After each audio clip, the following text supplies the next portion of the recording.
Our next guest father was one of the victims of the 9/11 attacks on the World Trade Center. And now 20 years later, she's honoring her late father's legacy by using her expertise to provide mental health support and a sense of community to veterans and their families. Joining us now is President and Executive Director of Trails of Purpose, Kayla Arestivo. Thank you so much for joining us today, Kayla.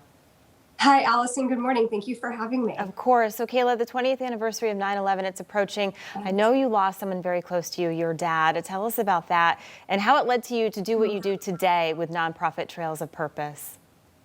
Right. So my father, William Lawrence Fallon Jr., worked on the 103rd floor of the North Twin Tower. He was IT manager for Cantor Fitzgerald, eSpeed within Cantor Fitzgerald.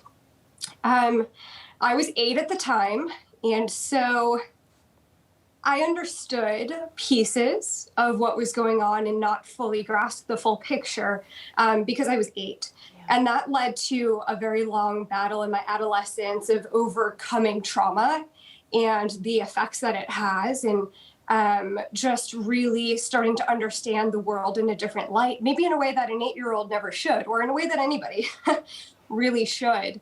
And so through that battle with mental health and depression and suicide attempts and struggles with addiction as I got older, and it really led to me having a heart for helping others going through trauma. And I decided to put my pain to a purpose. And the members of Al-Qaeda who took so much from me and my family years ago weren't going to have the best of the rest of my life.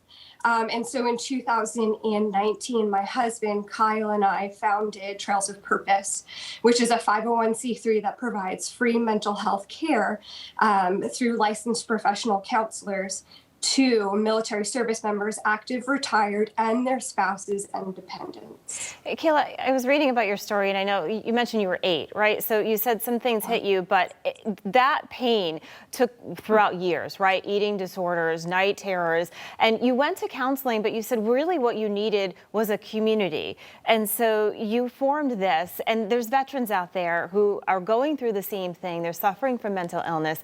How do the horses on the farm help these veterans and get through these struggles that they're going through from PTSD or depression? Right.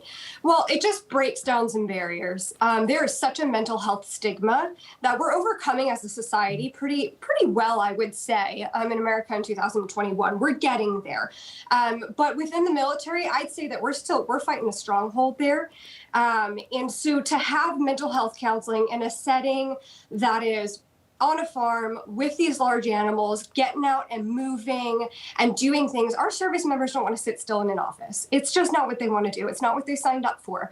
So this gets to break down those barriers and provide something that kind of gets everybody moving and feeling a little more free to talk and feels more natural for them. Yeah, I can only imagine. Kayla, right now we know a lot of veterans are feeling helpless and they're distressed over the current situation in Afghanistan. Has this been something you've encountered, and how do you work to help them through that? Have you been talking to veterans who are going through things right now?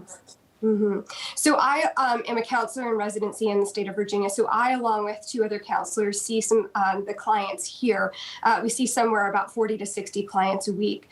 We have in the past couple of weeks seen an increase in 2 things. It's twofold. One piece is an increase in the amount of clients who are looking for support right now. So intakes are flooding in. And the second piece would be then that the current clients that we have are dealing with some triggers that have been going on every day, being just kind of dealing with what's going on with social media and talking about Afghanistan and what could have been done better, and feelings of regret and loss and all resurfacing. And it's also challenging to say, is it just Afghanistan? Has it been COVID? Is it the mandates that were just put on the military that they feel their hands are tied?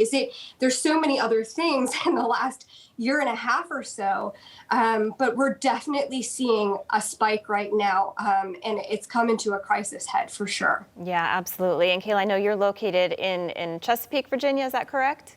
Yes, ma'am. Okay, and for people that want to find out more information, they can go to your website. We have that on our screen, and there's also, we have a suicide prevention hotline up there as well. Kayla, we appreciate you coming on and everything that you're doing, for veterans and people suffering from this. Best of luck to you, and we are thinking of you. Thank you so much, Allison.